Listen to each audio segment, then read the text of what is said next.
pues lo que no me entre al principio lo comentamos después. Esta intervención mía claramente tenía que haber estado al revés, primero porque los teloneros lo lógico es que actúen primero y no después, y después porque lo que voy a explicar es más o menos por qué hemos llegado hasta aquí, ¿no? Entonces, pero bueno, digamos que también podemos reflexionar sobre esta circunstancia de adelante para atrás.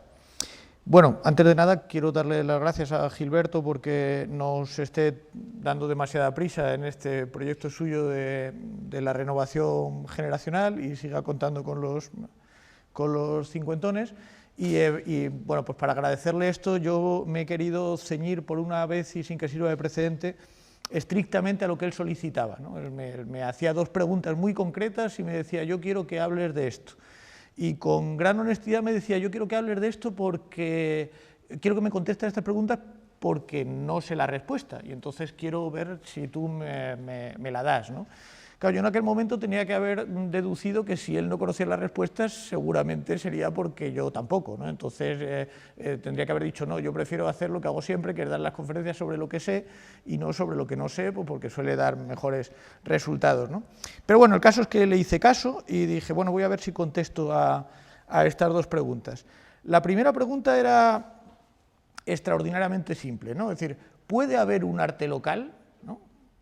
Bueno, en principio el cuerpo te pide decir, bueno, pues claro, todo el arte es local, ¿no? Es decir, el arte siempre lo hace alguien, ese alguien está en un sitio, por lo tanto todo el arte es más o menos local. Bueno, esto no es así. Si repasamos un poco la historia del arte, creo que la respuesta casi intuitiva tenía que ser a la inversa. No, no puede haber arte local. Nunca ha habido arte local, ¿no? Es decir, que los egipcios estaban mucho más interesados en cómo encontraba el espíritu del faraón a Ra, que en contarnos su vida cotidiana, ¿no? o lo que pasaba en Alejandría. Todo el ciclo cristiano de las artes pues, estaba mucho más preocupada por salvar nuestras almas y mucho más preocupado por la ascensión de la Virgen que por lo que sucedía en el día a día, ¿no?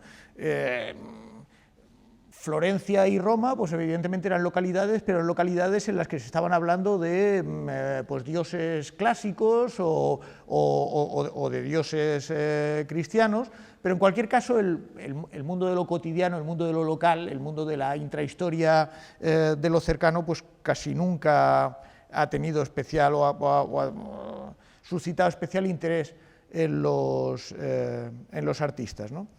Ha habido momentos en los que de repente sí. Por ejemplo, en esa gran época del comienzo de los albores del humanismo, en el que de repente pues, Roma y Florencia y Venecia estaban muy preocupados por las sagradas escrituras, por los grandes textos clásicos, ¿no? De repente hubo un poblachón grandote, que ahora se llama Holanda, pero en aquel momento no está especialmente bien definido, que sí empezaron a hablar pues, de lo que les pasaba, ¿no? De la vida doméstica y tal. Pero claro, al poco nos dimos cuenta de que eso que nos parecía arte local no eran nada más ni nada menos que los albores del capitalismo, es decir, la gran civilización en la que vivimos, es decir, que toda aquella mirada bastante descriptiva, casi cartográfica, muy realista, aquello que le ponía tan nervioso a Miguel Ángel, que siempre decía, coño, estos tíos hacen arte como de mujeres, ¿no? Les interesa todo, las cosas más absurdas, les parece igual de importante la Virgen que un cacho de ovillo de lana que se ha caído al suelo, no tienen criterio, ¿no? Esto es un disparate y además les interesa lo más importante y lo menos importante y tal. Resulta que ese tipo de mirada, bueno, Bernard Alpert ya lo ha explicado muy bien, ¿no? Cierto, ese tipo de mirada cartográfica, ocularcentrista, cientificista, pues iba a ser nada más y nada menos que la gran mirada de nuestra civilización. Por lo tanto, resulta que aquello tampoco era arte local, ¿no? Bueno, ¿por qué sucede esto de que no puede haber arte local?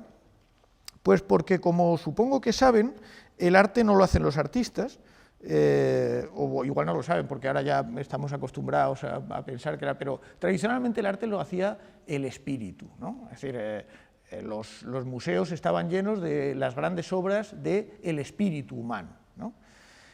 No les voy a explicar quién era el espíritu porque es un poco largo de explicar, pero bueno, se supone que hay una especie de sustrato, ¿no? Es decir, que más allá de la enorme diferencia que hay entre todos nosotros, que somos pues, unos más altos, unos más bajos, unos son mujeres, otros son varones, unos son negros, otros son blancos y tal, pero por debajo de todo eso subyace algo que nos hace a todos iguales, y ese algo tiene una especie de vida que ha ido evolucionando y ha ido evolucionando hacia la expansión de su libertad, ¿no? Es decir, al principio el espíritu humano, como los humanos mismos, estábamos bastante preocupados con obtener comida, ¿no? Y esto pues, nos llevaba a estar todo el día currando para tener algo que llevarnos a la boca, ¿no? Pero conforme el espíritu ha ido evolucionando, pues ha empezado a dedicarse a las cosas del espíritu, ¿no? Que es básicamente pensarse a sí mismo en su propia evolución, ¿no?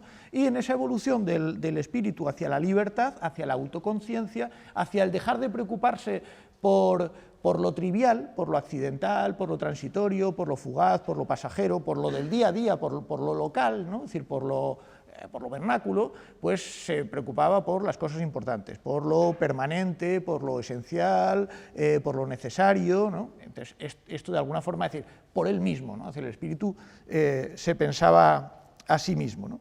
Entonces, de alguna forma, el espíritu lo que hacía era reflejar la evolución de la propia humanidad, y era el espíritu el que de alguna forma hacía que los grandes artistas actuaran como mediums, ¿no? Es decir, los grandes artistas, el genio acabó siendo el favorito de la naturaleza, pero antes había sido el favorito del espíritu, es decir, era una persona que por alguna razón, porque gozaba de una especial sensibilidad, que le permitía, no mira el tiempo, que le permitía de alguna forma pues, entender exactamente eso que quería el espíritu expresar y expresarlo, pero lo expresaba de una forma delegada. Saben que durante años y años se ponía mucho cuidado, además de que los cuadros o las obras de arte no se supiera de quién los había hecho, ¿no? Es decir, en todo el ciclo cristiano de las artes, por ejemplo, las obras de arte tienen que ser iconos, es decir, tienen que tener esa capacidad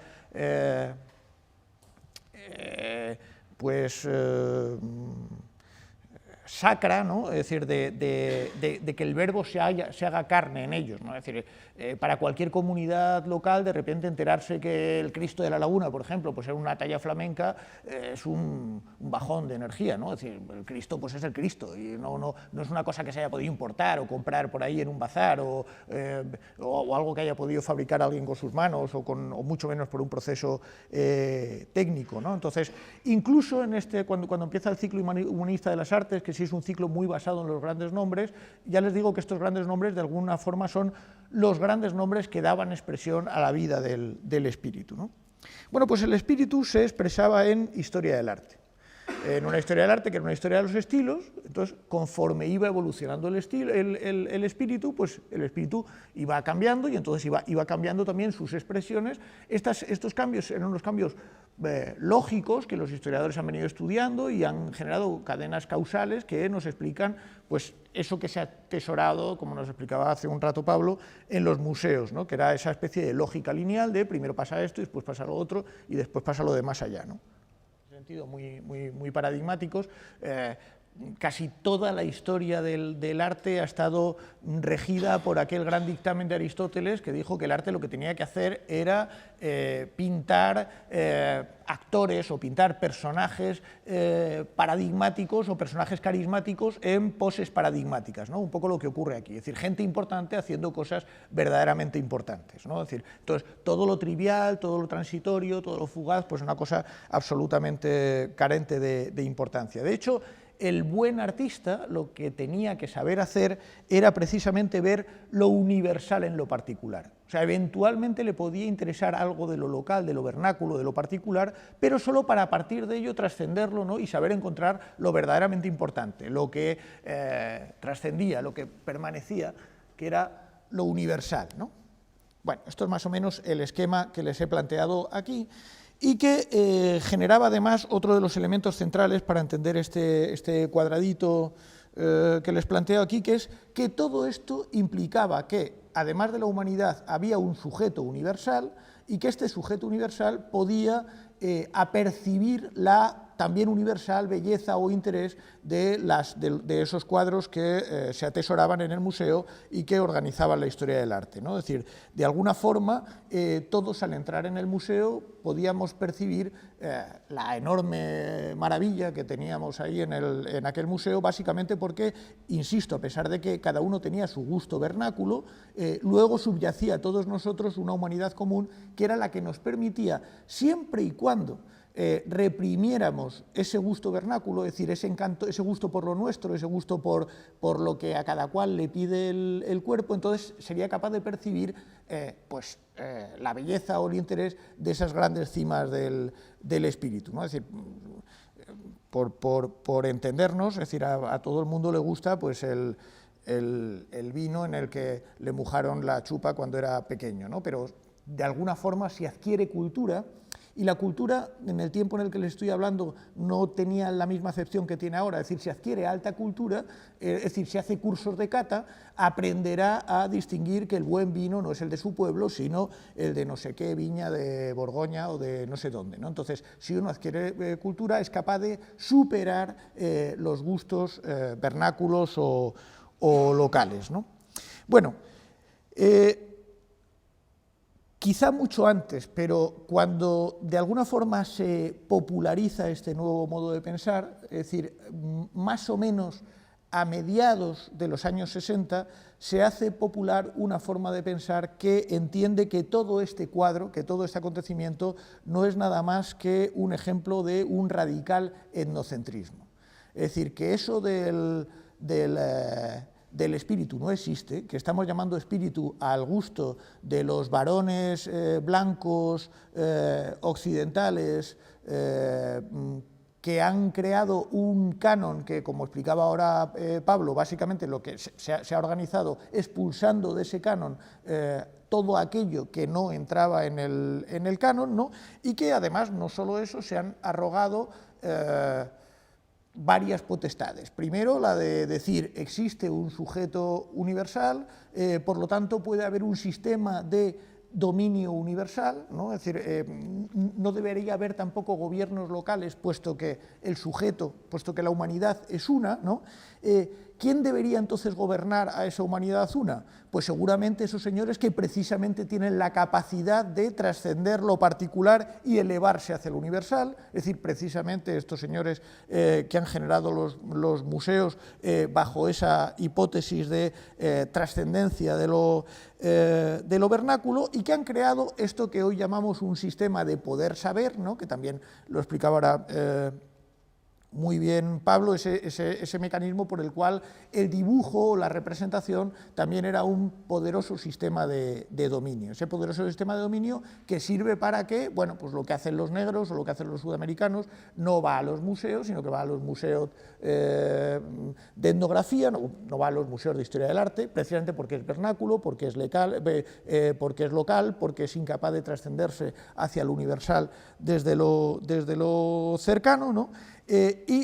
Aquellos señores que son capaces de, digamos, de abstraerse de lo concreto son los que tienen capacidad, es decir, los europeos básicamente, son los que tienen capacidad para dominar a través de su saber todo ese contexto global que se empezó a crear más o menos en el siglo XVI y que ahora acaba de llegar pues, a su máxima extensión, ¿no?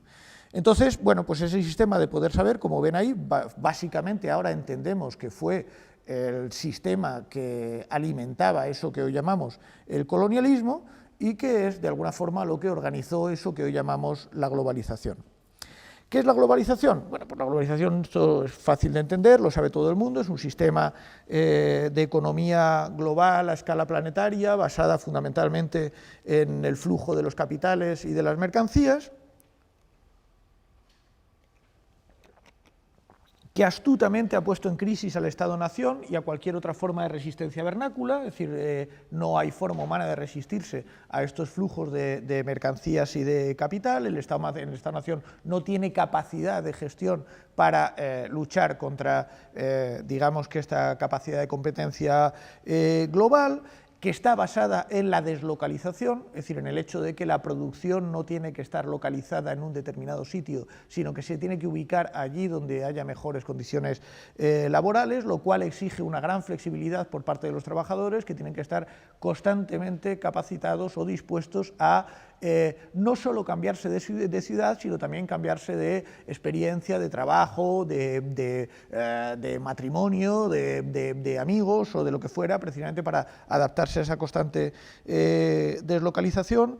Una deslocalización y un sistema económico basado en una ingeniería financiera que ya saben que petó en el 2008, pero que hemos reconstruido con enorme eficacia en los últimos 5 años, que ofrece grandes posibilidades y que a la vez pues, nos obliga a ser enormemente oportunistas, ¿no? a estar constantemente tratando de encontrar nuevos nichos de mercado y pues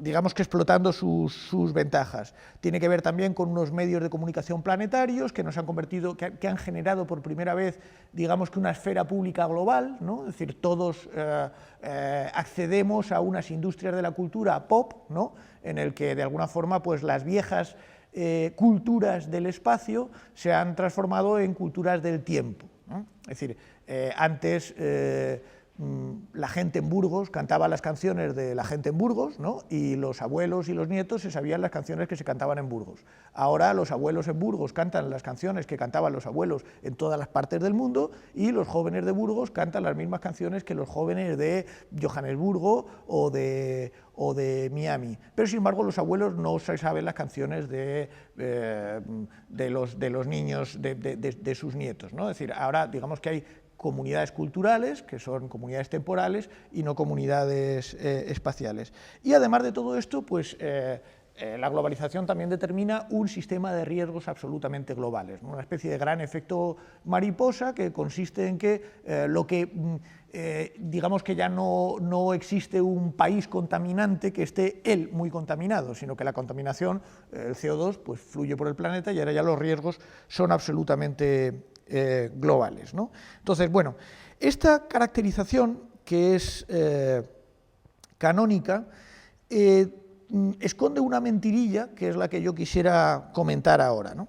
Esa historia del arte que hemos dicho antes, ese pensamiento etnocéntrico y colonizador, también tenía no solo una ubicación espacial para la obra de arte, sino también había creado un sistema geográfico de expansión de esa historia del arte, ¿no? Es decir, digamos que el espíritu sí habitaba en determinados sitios. El espíritu se mudaba también, ¿no? También se deslocalizaba, pero vivía en determinados sitios. De repente había una época en que al espíritu le daba por vivir en Tebas, en otra época le daba por vivir en París, en otra época le daba por vivir en Nueva York y en otra época le daba por vivir en Florencia, ¿no? Esas ciudades donde habitaba el espíritu estaban sincronizadas con la evolución del espíritu, ¿no? Es decir, estaban sincronizadas, estaban en hora, ¿no? Por así decirlo, mientras que todo lo que no estaba en el centro donde habitaba el espíritu estaba desincronizado. Y esta desincronía se podía estudiar de una forma muy perfecta, ¿no? Es decir, si tú querías saber cómo de atrasados estaban en Murcia, pues solo tenías que ir a ver la historia del arte de Murcia y decías, a ver, ¿en Murcia por dónde van? Pues van por el impresionismo. ¿Y en París por dónde van? Bueno, pues en París van por por el cubismo, ¿no? ¿Cuánta distancia hay del impresionismo al cubismo? 65 años. Bueno, pues en Murcia están 65 años atrasados, ¿no? Con respecto a París. Entonces, esto se podía medir temporalmente perfectamente bien y además, digamos que curiosamente coincidía en el ámbito de lo geográfico. Era excepcional que los sitios más alejados estuvieran más sincronizados que los más cercanos, ¿no? Entonces, como ven aquí, digamos que la historia del arte creó un sistema basado en centros y periferias. Había centros que irradiaban espíritu y periferias que, en función de su lejanía, iban, pues digamos que heredando el espíritu, por supuesto siempre de una forma anacrónica, el espíritu de los centros. De una forma anacrónica y también degradada, porque saben que para la metafísica clásica uno de los elementos absolutamente centrales es que la evolución en el tiempo produce degradación, es decir, conforme nos alejamos del origen, nos vamos convirtiendo en simulacros y alejándonos de la imagen modélica de la copia, ¿no? Bueno, entonces, de alguna forma, lo que hemos olvidado ahora es que era lo que trataba de expresar con esta línea de puntos discontinuos, pero muy continuos, que lo que quieren decir en este esquema es que, digamos que las contradicciones son falsas, ¿no? Es decir, que son contradicciones que de alguna forma se retroalimentan.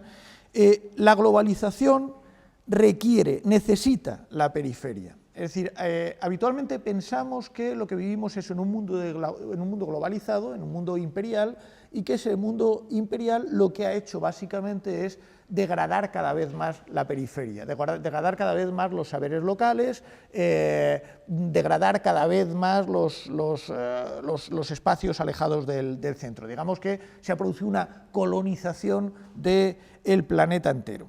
Bueno, esto no es exactamente así, ni puede serlo, porque básicamente la globalización funciona bien, este sistema de competencia planetaria funciona bien porque el dinero y las mercancías fluyen con facilidad, pero los sindicalistas no, y los trabajadores tampoco, ¿no? Quiero decir que nosotros podemos importar un montón de cosas de China, y los chinos pueden importar un montón de cosas nuestras, pero desde luego lo que no van a importar los chinos bajo ningún concepto son las condiciones laborales de los trabajadores occidentales, ¿no?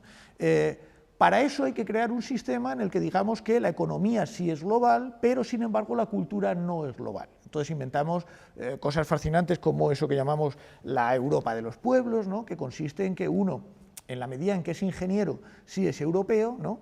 Pero en la medida en que es vasco no es tan europeo, ¿no? Es decir, a la hora de practicar la cultura, digamos que tecnológicamente, es decir, en el ámbito de Bolonia todos los médicos tienen que ser europeos, ¿no? Pero al parecer, pues yo qué sé, la música o el cine o el arte debería no ser tan europeo.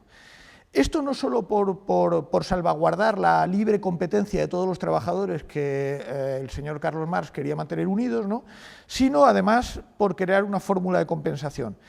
Porque, como tratan de explicar estos cuadraditos negros que ven ahí abajo, otra de las cosas fundamentales que ha provocado la globalización es eso que Sennett llama la corrupción del carácter, ¿no? Es decir, esta obligada deslocalización que nos obliga a estar constantemente flexibilizándonos, es decir, desmontando nuestra propia experiencia para acceder a nuevas capacidades, para adaptarnos mejor a un sistema que es constantemente cambiante, lo que ha provocado es, por una parte, una sensación de que el mundo se ha McDonaldizado, ¿no? Es decir, que el mundo ha perdido sabor, que el mundo ha perdido encanto vernáculo, que el mundo es cada vez más insustancial, que todos hemos perdido la identidad, que ya todos comemos hamburguesas, ¿no?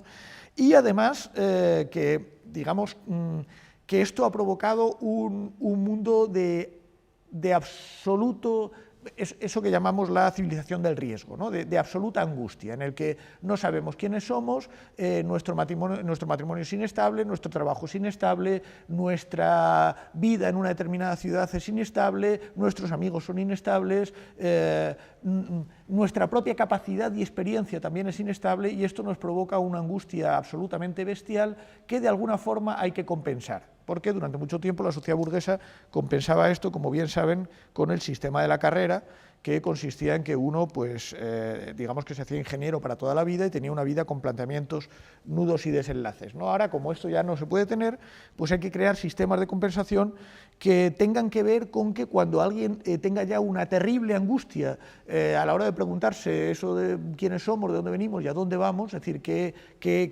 es de nosotros, qué va a ser de nuestra vida, pues inmediatamente se le den algunos elementos compensatorios como, bueno, tú no te preocupes porque eres de Murcia o eres del Atlético de Madrid o eres de Barra Brava o eres de no sé qué tipo de colectivo que de alguna forma sí mantiene un tipo de identidad y tal.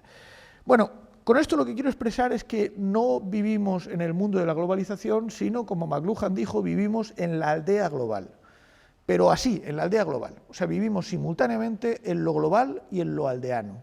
Y estos dos elementos se retroalimentan y crecen además día a día. Conforme más global es el planeta, mayor culto a la diferencia practicamos, ¿no? De hecho, hemos tenido que inventar eso del derecho a la diferencia, que es una de las mayores catástrofes sociolaborales del mundo, porque básicamente es un sistema para conseguir que las desigualdades sociales, en lugar de tratarlas en el plano de las desigualdades sociales, ¿no? Y decir, mire usted, aquí el problema que tenemos es que vivimos en un mundo con una fractura social verdaderamente escandalosa, resulta que hemos convertido los tradicionales derechos a la justicia social, ahora lo hemos convertido en derechos a la diferencia, ¿no? Entonces, uno puede ser extraordinariamente pobre, pero eso sí, va a obtener el derecho de ser extraordinariamente diferente, ¿no? Entonces, le reconoceremos como negro, como transexual, como judío, como lo que haga falta, pero desde luego lo que no vamos a reconocer bajo ningún concepto es su derecho a cobrar un salario comparable al del resto de los mortales, ¿no? Entonces, se ha generado este sistema, digamos que de aldea global, que además tiene no solo esas ventajas de favorecer la competencia y además favorecer la compensación de la angustia que produce socialmente la globalización, sino que además tiene otras grandes ventajas, y es que eso ¿cómo se llama el geógrafo canadiense este? Bueno, me acuerdo. Llama ventajas de monopolio, ¿no? Es decir, saben que ahora una de las grandes industrias es la industria del turismo, también la industria de la captación de eso que llamamos sociedades creativas, ¿no? o personas creativas, y entonces las ciudades en liza están obsesionadas con atraer al turista, y el turista, como todo el mundo sabe, lo que quiere ver es lo auténtico, entonces se ha creado una verdadera industria de la producción de la diferencia, ¿no? Que lo que hace es generar exotismos o pseudoexotismos allá por donde aparece. Esto no es en absoluto nuevo. La retroalimentación entre lo céntrico y lo exótico data casi de los orígenes de la modernidad, por lo menos de esos orígenes de la modernidad artística que llamamos modernismo, ¿no? Es decir, al mismo tiempo que aparece el arte moderno, los artistas modernos empiezan a interesarse por las máscaras africanas, las ceremonias del té japonesas, los restos arqueológicos mayas o aztecas, pero esto es una cosa que nace en París, ¿no? Es decir, en París aparece eso que habitualmente llamamos la bohemia, que es la cima de la modernidad. Es la cima de la modernidad porque la bohemia es precisamente ese conjunto de personas que se identifican con todo menos con ellos mismos, ¿no? Es decir, los bohemios son esos señores que son modernos, es decir, han perdido radicalmente la identidad, y como han perdido radicalmente su identidad, se identifican no con lo que les es propio, sino con lo que les es ajeno, ¿no? Entonces, a partir de ese momento se genera ese sistema retroalimentado, ¿no?, de centro, y el centro genera su propio exotismo. Esto lo explicó, tampoco me va a salir el nombre ahora, esto es lo que habitualmente llamamos, ¿cómo se llama también el sociólogo este palestino? Edward Said, ¿no? Es decir, lo explicó muy bien Edward Said y le dio el famoso nombre de orientalismo. Es decir, conforme el centro metropolitano empieza a hacerse moderno, y hacerse moderno consiste precisamente en huir de los ámbitos rurales, irse a las ciudades, irse a los no lugares, ¿no? Es decir, hacerse burgueses. El burgués es un recién llegado, es un personaje anodino que ha perdido sus raíces, su apellido y tal, y empieza a relacionarse por razones puramente racionales y económicas, ¿no? Entonces, conforme el ser metropolitano va perdiendo sus raíces y va perdiendo su identidad, y empieza a notar esa angustia de quiénes somos, quién soy en realidad, por lo menos aquel que no era capaz de hacerse bohemio, inmediatamente tiene que crear al otro, ¿no? Es decir, tiene que crear a ese otro que no sabemos exactamente quién es, que es el oriental, ¿no? Es decir, el oriental es una cosa que lo mismo es un árabe que un chino, que un indio, que un mexicano, ¿no? Y la gran ventaja es que se genera un juego dialéctico en el que yo no sé quién soy, pero sí soy que no eres tú eres el otro y yo soy la negación del otro, con lo cual digamos que mantenemos una relación retroalimentada en la que nos negamos y negándonos yo accedo a mi identidad. Mi identidad es que yo claramente no soy tú. Tú eres un personaje exótico, salvaje, que entras en los museos y no entiendes absolutamente nada porque no te puedes elevar a las cimas del espíritu, porque no eres capaz de sustraerte a tus gustos vernáculos y acceder a lo universal o a lo trascendente, ¿no? Esta dialéctica de lo uno y lo otro, o de lo mismo y lo otro, que es lo que llamamos orientalismo, es absoluta y totalmente fundamental para entender este modelo, digamos que etnográfico o etnocéntrico que soporta esta colonización global. Por lo tanto, no puede existir esa colonización global sin la invención de lo otro, o sea, sin la invención de lo oriental, sin la invención de lo exótico. Esto en el caso español, en el caso de las artes españolas, ha sido absoluta y totalmente determinante, porque todo el arte español, después de que España dejara de ser una potencia, es decir, después de que España dejara de ser un sitio donde vivía el espíritu, ¿no? Es decir, después de que dejamos de ser el centro del mundo, es decir, por lo menos desde Goya para acá, todo el arte español, es decir, desde que África empieza en los Pirineos, todo el arte español ha tenido que exotizarse, ¿no? El gran inventor de esto fue, como saben, Darío de Regoyos, que fue el primero que se fue a Bruselas, y en Bruselas se dio cuenta, bueno, él se dio cuenta en París, es decir, en aquella época de repente la emperatriz francesa era española, entonces aconteció eso que se llamó la moda de lo español, por supuesto la moda de lo español, la moda, como siempre, la moda de lo gitano flamenco, ¿no?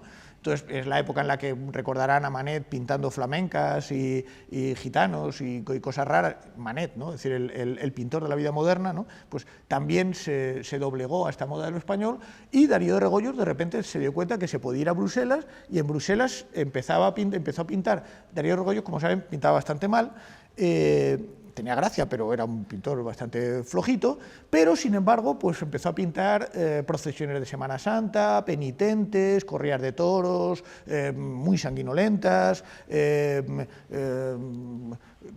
santas compañías gallegas, en fin, todo el repertorio de truculencias carpetobetónicas que generaron eso que se llamó la leyenda negra, ¿no? Que se convirtió en el gran atractivo turístico de España hasta nuestros días. Es decir, todos los europeos cruzaban los Pirineos con la expectativa de encontrarse aquí con lo auténtico, porque por supuesto el personaje metropolitano es un personaje que se aburre, ¿no? Es un personaje como el dandy, es un personaje que hace del aburrimiento una posición estética y ética, ¿no? Entonces, como él vive en lo inauténtico, la ciudad, en ese mundo del no lugar, en ese mundo de la falta de sabor, de vez en cuando tenía que ir a conocer lo auténtico, a conocer lo de verdad, lo orgánico, lo que todavía estaba cercano a los orígenes. Y claro, en ese sentido España tenía siempre una situación geográfica de privilegio, ¿no? Es decir, casi a 200 metros de la civilización teníamos ya un mundo entero lleno de cármenes, gitanas, navajas, toros, santas compañías y no sé qué y tal. A Canarias esto no le tocó, oro, afortunadamente, y todos los pintores canarios de un cierto éxito entendieron en la estela de Darío de Regoyos que aquí lo que había que hacer básicamente era pintar camellos que no existían, magas disfrazadas y tal. Bueno, eso desde Néstor, por lo menos, hasta aquí, que todavía el Cabildo de Tenerife sigue teniendo a bien recibir a los turistas con señores vestidos de magas y manojos de plátanos, por otra parte, de alguna forma esto se sigue entendiendo que forma parte de la lógica esta de triunfar en el mundo metropolitano, que es hacerte el exótico. O sea, básicamente cuando no tienes la suerte de vivir en el centro, pues tu expectativa, ahora veremos que hay otra, ahora les contaré que hay otra expectativa, pero básicamente tu expectativa es explotar tus pobres ventajas de monopolio, inventándote tu diferencia y hacerte el exótico, ¿no? Es decir, por decirlo de alguna forma así políticamente incorrecta, hacer el indio un poco, ¿no? Que es un poco lo que espera el colonizador, ¿no? Bueno, además de todo esto, ocurre que este problema de la globalización, de los riesgos globales, ha recomendado seriamente, ya no por vía del exotismo, sino que seriamente nos recomienda algo que llamamos relocalizar, básicamente porque se va a acabar el petróleo y además porque aunque no se acabe el petróleo, tampoco parece muy sensato que sigamos vertiendo CO2 a la atmósfera. Por lo tanto, parece lógico que sencillamente, en lugar de seguir jugando a este juego de distribuir alocadamente mercancías y consumir aquí productos chinos y en China productos de aquí no, pero alemanes, ¿no? Parece que lo lógico es que tratemos de jugar a eso que llamamos el kilómetro cero, ¿no? Y producir, acercar, o sea, relocalizar, volver al mundo fordista, es decir, volver a ese mundo en el que la producción se acerca al consumo, ¿no?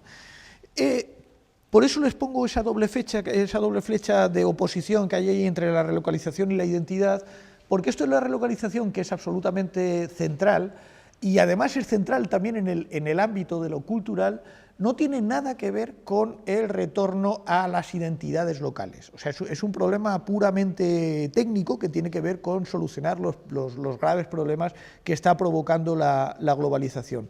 Y esa relocalización ha puesto en enorme valor eso que últimamente llamamos el conocimiento vernáculo, ¿no? ¿Por qué?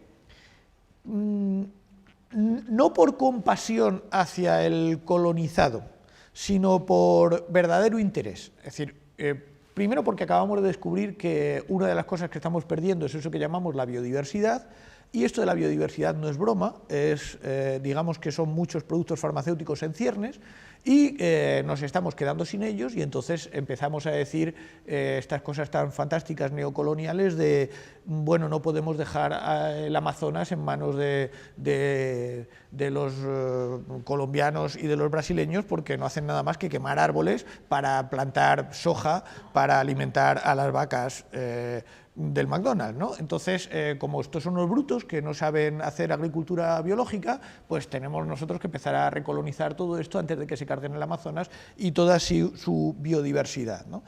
De repente este interés, este renovado interés por el acercamiento a lo vernáculo ha invertido no solo, digamos, que la parte más malvada o malsana del capitalismo, sino también la parte más bien intencionada del capitalismo. Es decir, todo el espíritu ONGero, por decirlo así, se ha demostrado también extraordinariamente colonizador, ¿no? Es decir, no solo coloniza la empresa minera que va a extraer el cobre de Brasil, sino que colonizan Médicos Sin Fronteras. O sea, Médicos Sin Fronteras aterriza un territorio y con toda la buena voluntad del mundo lo primero que dice es: uy, uy, uy, están todos ustedes muy, muy sucios, se van a expandir las enfermedades, por lo tanto aquí lo primero que tenemos que hacer son unas duchas, después repartir jabón y champú por todas partes, después cortarles el pelo, después no sé qué, después no sé cuánto y tal, y después de que han hecho todo eso, entonces ya empezamos a hablar con ellos y les enseñamos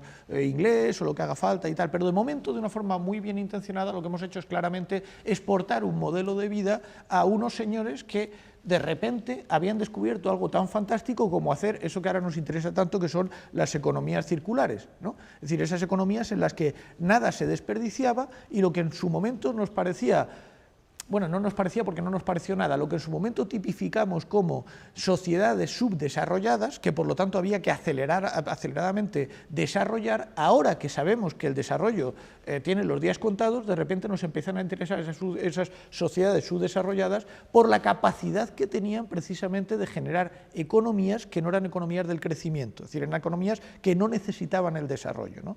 Entonces, resulta que ahora le vamos a preguntar al agricultor: oiga, ¿usted cómo cultivaba esto de forma que la cosa no tuviera maula, ¿no? Es decir, que la cosa funcionara? Y resulta que el agricultor vernáculo, el agricultor local nos dice: Pues no tengo ni puta idea, ese era mi abuelo. A mí ya usted me dio semillas de Monsanto y un tractor y yo ya no me acuerdo.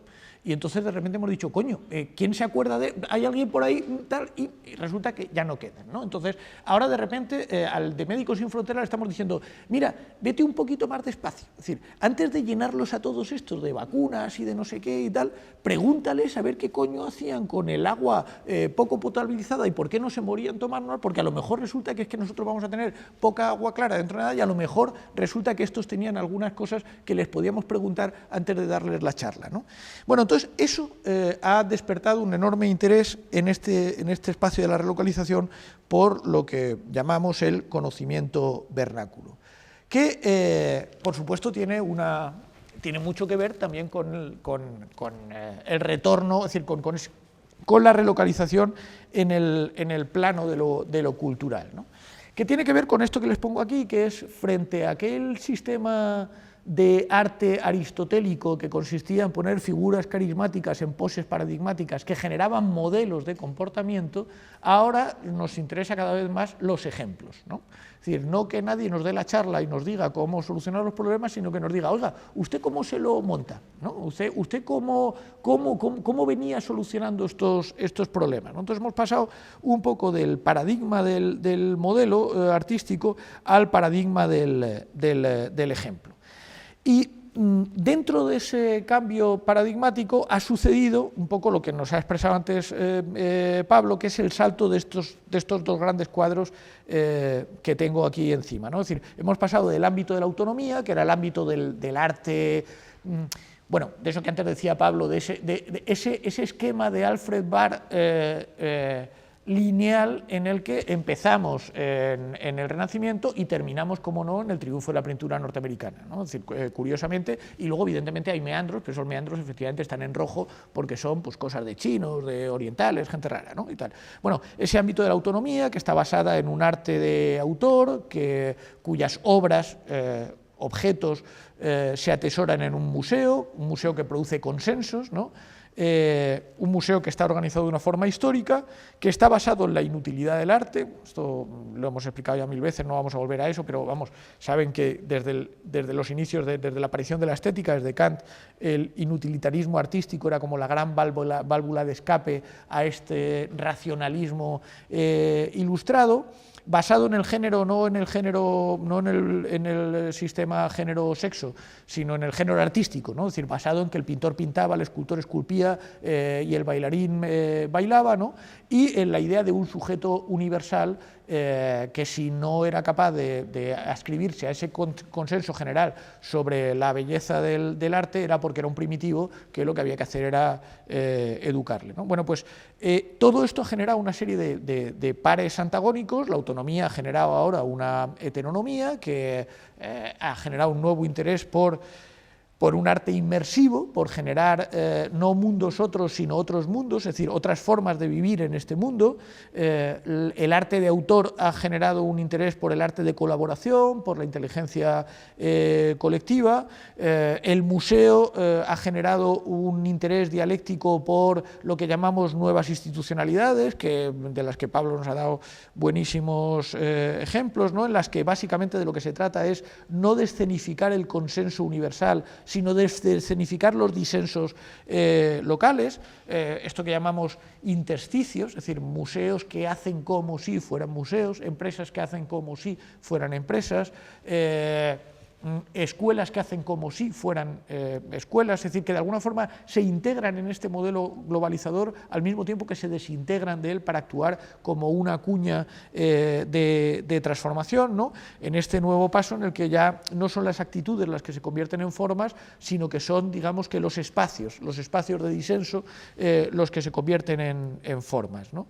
Bueno, hemos pasado del historicismo a la historicidad, a la preocupación por lo que pasa, por lo cercano, por tal, al objeto con doxa, es decir, al ready-made, no a crear objetos artísticamente puros, sino objetos contaminados, y para analizar eso que veíamos antes, de pedirle a la gente su propio objeto para ver qué dice ese objeto, y alejarnos de ese paradigma de lo abstracto, del arte puro, del arte no contaminado, y todo lo contrario, ceder el interés visual por el arte contaminado, lleno de eso que los griegos llamaban doxa, ¿no? Y generar situaciones micropolíticas en el que el arte entra en relaciones con la vida de cara a ser capaz de transformar los hábitos y tal, ¿no? Es decir, frente al inutilitarismo, ahora vivimos en el ámbito del compromiso concreto, de buscar modus vivendi, de dar ejemplos, como decíamos antes, ¿no? Frente a los géneros artísticos, ahora vivimos en una dispersión de los imaginarios, en una absoluta transdisciplinariedad, un poco los ejemplos también que veíamos antes, es decir, espacios de disenso artísticos en el que convergen creadores visuales, sociólogos, politólogos, etcétera, etcétera, tal, y además espacios que están llenos de amenidades, o sea, de sitios donde comer, de sitios donde hablar, de sitios donde tomar una cerveza, de sitios donde tomarse un café, donde estar juntos, ¿no? Y por supuesto espacios de participación donde generar microsituaciones y crear subjetividades, ¿no? Bueno, todo esto evidentemente hace pensar que hemos pasado de es decir, que a la respuesta que planteaba Gilberto de ¿puede haber un arte local? Pues al principio daba la sensación de que no, en absoluto, el arte solo puede ser universal, y ahora, sin embargo, todo parece indicar que el arte solo puede ser local, ¿no? Es decir, que hemos pasado de un paradigma a otro y que resulta que ahora el arte exclusivamente solo puede funcionar en el plano de lo local. Esto quisiera que lo pensaran dentro de esta dialéctica de la aldea global, o sea, como trampa. Esto no deja de ser nada más que otro proceso de exotización de la diferencia, que también coexiste y convive plenamente. De alguna forma, un poco lo que nos cuenta Pablo, que es gracioso el truco, ¿no? Es decir, porque lo que él hace es lo central, lo metropolitano, lo que es realmente interesante, que son diagramas, pósters, fotocopias, encuentros, debates y tal, o sea, lo que hacen los blancos, ¿no? Pero para vender todo esto en ese mundo central, pues todo esto lo tenemos que llenar de cocos, pero además de cocos abiertos con machetes, de bananas, de lo que sí se supone que tiene que hacer el exótico, que es tocar, vivir, ser auténtico, ser no sé qué, bailar, tal, hay que llenarlo de hamacas, porque por supuesto los exóticos somos vagos por naturaleza, de palmeras y tal, y estar todo el rato hablando de aires acondicionados, ¿no? Entonces, bueno, esto evidentemente abre un espacio de posibilidad bestial, pero que tenemos que ver con serias dudas. En los 4 minutos que me quedan, si no recuerdo mal, si no me dio mal el tiempo, quisiera comentar la segunda pregunta que hacía Gilberto, que es, vale, y entonces, ¿esa esfera de lo local puede existir en Canarias? Bueno, primero, yo personalmente creo que existe en Canarias, es decir, que aquí hay algo que hacemos que es sustancialmente no, miento, pero es coyunturalmente diferente a lo que se hace en otras partes. En cualquier caso, siempre que doy la otra charla, que es pasar las diapositivas en las que digo, mira, esto se hace aquí, vean que se parecen, todo el mundo me dice, hombre, claro, pero esto seguro que en Murcia también, hombre, claro, pero tú lo estás forzando un poco porque solo pones lo que se parece, hombre, claro, y tal. Bueno, esto es obvio, ¿no? Es decir, hace ya mucho tiempo que la filosofía se ha hecho nominalista, es decir, cada quien es cada quien, ¿no? Esto es absolutamente obvio. Pero claro, eso nos impediría pensar lo mismo el arte canario que la física cuántica, que a los perros o que el Renacimiento. Es decir, que cada perro es cada perro, cada quant es cada quant y cada artista renacentista es cada artista renacentista. Lo que pasa es que hemos hecho el esfuerzo por, digamos que encontrar vínculos y crear conceptos abstractos. Con esto lo que quiero decir es que si hay un arte canario, o sea, si hay una esfera local canaria, es decir, si aquí pasa algo diferenciable, ¿no?, es solo si queremos. Es decir, que si estamos dispuestos a pensar esa posibilidad de que aquí existe una serie de diferencias, existirá. Si estamos dispuestos a destacar más las diferencias que las similitudes, pues por supuesto no existirá. La pregunta es, ¿queremos? Bueno, esto tiene varias ventajas. En el plano estrictamente posmoderno y estratégico, para mí tiene la ventaja de que ahora es difícil venderse individualmente, es mucho más fácil vender un producto.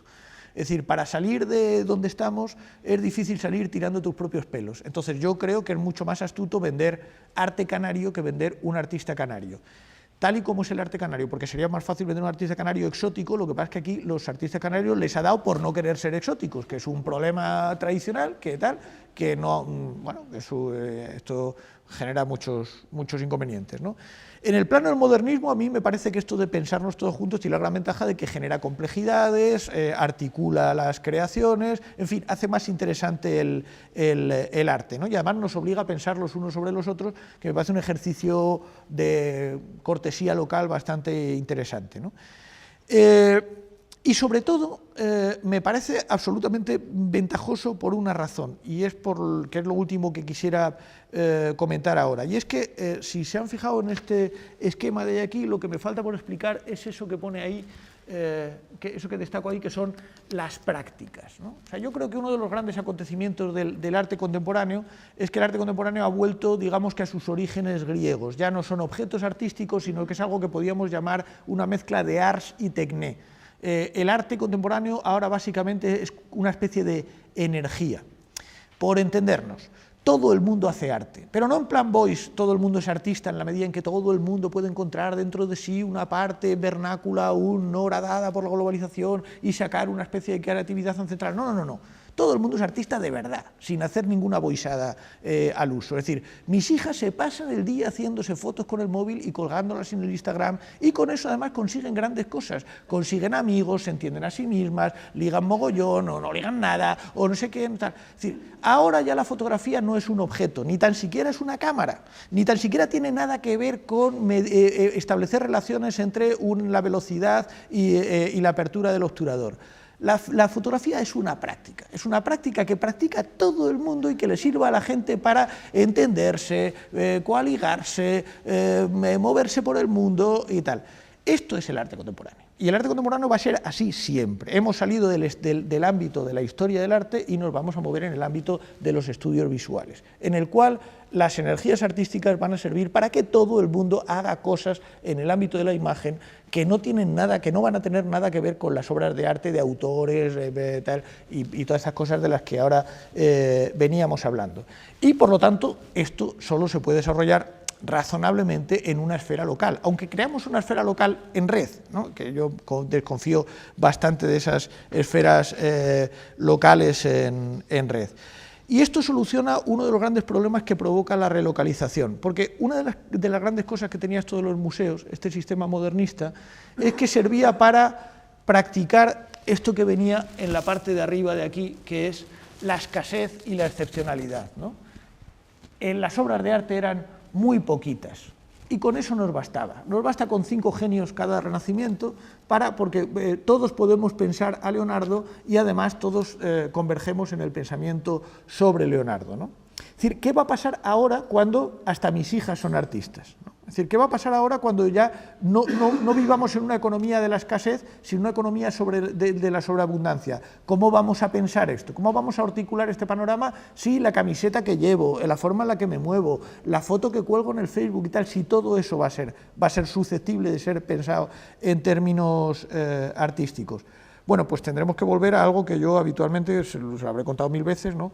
Llamo algo así como una especie de estética de la panadería, ¿no? Es decir, hasta ahora pensábamos que lo bueno era eso que decía antes Pablo, que los museos trajeran a David LaChapelle a las islas, porque si no, como nos va a salir carísimo ir a París, entonces que nos traigan a Leonardo de turno y lo podemos ver aquí en casa, ¿no?